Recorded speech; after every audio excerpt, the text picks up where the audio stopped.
selamat pagi, salam sejahtera.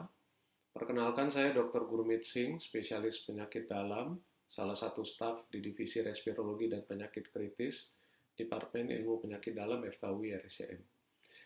Saya mengampu salah satu mata pelajaran di Divisi Respirologi dan Penyakit Kritis, baik untuk SP1 maupun untuk SP2, yaitu di bidang intervensi pulmonologi. Metode yang saya gunakan adalah metode bedside teaching untuk tindakan-tindakan yang dapat dilakukan secara mandiri oleh peserta didik sesuai kompetensi akan mereka lakukan di bawah supervisi saya secara langsung, dan untuk tindakan-tindakan intervensi yang lebih lanjut itu akan saya kerjakan sendiri dan mereka akan bertindak sebagai asisten. Sebelum melakukan tindakan, kami akan diskusikan kasus tersebut di beberapa pertemuan, baik intervensi meeting maupun chest meeting, dihadiri oleh beberapa divisi atau departemen terkait, dan di pertemuan tersebut akan diputuskan tindakan apa yang terbaik untuk pasien tersebut. Selanjutnya kami akan memintakan jadwal untuk tindakan tersebut dikerjakan. Pada hari tindakan, sebelum memulai tindakan, saya akan diskusikan kembali dengan peserta didik baik SP1 maupun SP2 tindakan apa yang akan dikerjakan, kemudian persiapannya apakah sudah lengkap atau belum, dan pasca tindakan hal-hal apa saja yang perlu diantisipasi, dan apabila terjadi komplikasi intratindakan, hal tersebut juga akan kami diskusikan. Berbagai tindakan intervensi pulmonologi, mulai dari tindakan yang sederhana, yaitu torasintesis, penyedotan cairan dari rongga pleura, sampai tindakan yang paling advance, yaitu kriobiopsi, torakoskopi medik, dan juga pemasangan stent, itu akan didampingi oleh salah satu sejawat di bidang anestesiologi. Jadi apabila untuk tindakan yang minimal invasif, memerlukan lokal anestesi, kecuali kalau pasiennya ada beberapa komorbid yang memerlukan sedasi, baik untuk tindakan minimal invasif akan didampingi oleh sejawat anestesiologi. Namun untuk tindakan invasif yang lebih jauh di bidang intervensi pulmonologi, misalnya kriobiopsi, pemasangan stent, itu akan selalu dikerjakan di bawah sedasi dengan pendampingan sejawat anestesi. Dan ini untuk intervensi pulmonologi ini merupakan salah satu tindakan yang baru di bidang respirologi, oleh karena kita ketahui saat ini banyak sekali penyakit-penyakit di bidang respirologi, terutama saat pandemi COVID juga, pasca pandemi, ya, sehingga memerlukan tindakan-tindakan tambahan, ya, bukan hanya terapi secara konservatif saja, namun memerlukan beberapa modalitas terapi. Dan untuk tindakan ini, untuk yang minimal invasif, contohnya torasintesis atau TTNA, ya, yang aspirasi atau FNAB, itu bisa dikerjakan oleh SP1. Namun untuk tindakan yang lebih advance, apakah itu kriobiopsi atau torakoskopi medik atau pemasangan stent, itu harus dikerjakan oleh SP2 konsultan respirologi atau pulmonologi yang sudah mendapat pelatihan advance. Dan untuk tindakan-tindakan di bidang intervensi pulmonologi, ada beberapa indikasi dan kontraindikasi. Nah, itu yang harus dipatuhi, ya, diketahui, sehingga tindakan yang kami kerjakan itu akan aman baik untuk pasien maupun untuk operator. Dan saat ini untuk guidelines intervensi pulmonologi itu bisa di-download, ya, dari American Thoracic Society atau dari British Thoracic Society. Di sana akan ada banyak sekali hal-hal yang didiskusikan, mulai dari indikasi, kontraindikasi, dan apakah tindakan tersebut akan memberikan manfaat untuk pasien.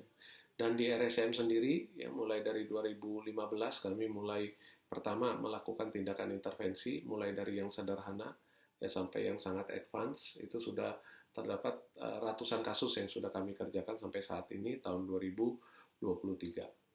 Dan beberapa indikasi yang utama yang perlu diketahui adalah apakah tindakan tersebut perlu dikerjakan, ya, pada pasien tersebut. Nah, ini akan didiskusikan di forum, ya, baik di intervensi pulmonologi meeting maupun chest meeting. Yang kedua, apakah persiapannya itu sudah tepat ya dikerjakan. Ketiga, yang termasuk salah satu hal yang penting adalah apakah si pasien itu menyetujui tindakan yang akan dikerjakan ya sesuai hasil keputusan di forum. Kemudian itu termasuk indikasi-indikasi yang penting ya, termasuk juga persiapan dari laboratorium ya, beberapa penanda laboratorium itu harus dalam kadar yang optimal. Kemudian dari bagian anestesi juga harus menyetujui ya tindakan tersebut, oleh karena ini kami bekerja sebagai tim, sehingga salah satu anggota tim yang tidak menyetujui tindakan, walaupun si pasien menyetujui juga kami tidak dapat mengerjakan. Dan juga komplikasi intra atau pasca tindakan juga merupakan salah satu hal penting yang perlu diantisipasi ya, sehingga hal-hal tersebut atau alat-alat tambahan ya untuk mengantisipasi tindakan atau komplikasi yang dapat terjadi itu perlu disiapkan. Dan pasca tindakan juga ada beberapa hal yang perlu diperhatikan ya, baik untuk intervensi pulmonologi ya yang advance maupun yang minimal invasif. Kita harus menginfokan kapan pasien boleh nanti makan kembali ya seperti semula ya, minimal itu harus puasa ya 2 jam pasca tindakan, dan apakah ada tanda-tanda perdarahan. Dan pasca tindakan ada beberapa tindakan di bidang intervensi pulmonologi ya, contohnya torakoskopi medik. Pasca tindakan itu akan dipasang chest tube, sehingga pasca tindakan harus dilakukan evaluasi dengan ronsen torak, apakah letak chest tube itu sudah tepat atau belum.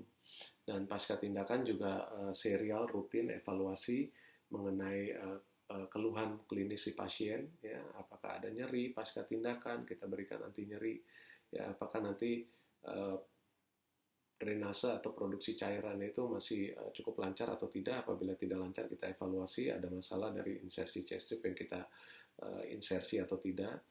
Di bidang respirologi, salah satu komplikasi yang perlu kita antisipasi adalah pneumotoraks yang dapat terjadi ya, baik itu apakah tindakan biopsi dengan transthoracic needle aspiration, transthoracic needle biopsi, dan juga baik bronkoskopi maupun kriobiopsi, sehingga pasca tindakan sebaiknya kita pastikan ada tidaknya pneumotoraks, yaitu dengan kita evaluasi secara USG boleh dikerjakan.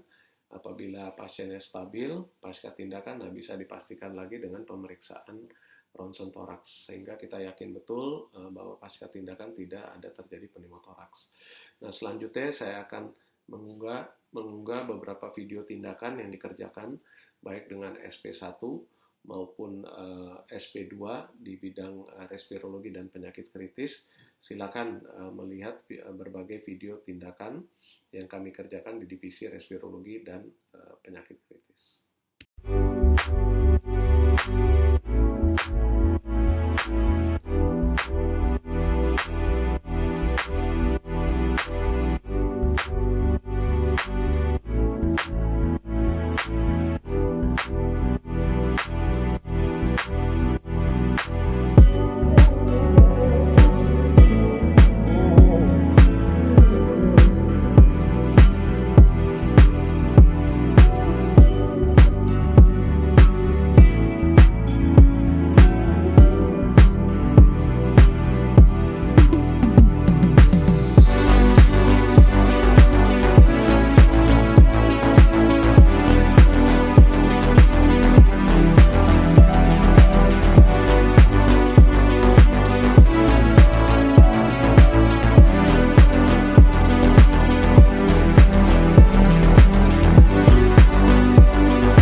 but do you think the pleural fluid is from the liver, or is it just that she has such a high bilirubin that the fluid is yellow, but not because it's directly from the liver, just because there's so much bilirubin in the blood?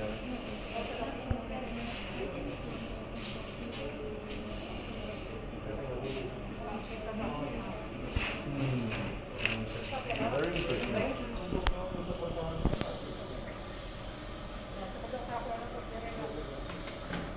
Cukup dong, yang buat yang pertama ini kan, 4 botol kan. Ya, pakai apa aja dia? Iya, ini dulu, belum kenapa.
Tinggalin pakai APD dulu sampai muntah kena baju ya udah dikeluarkan tanggal 18 satu lagi ya satu lagi ya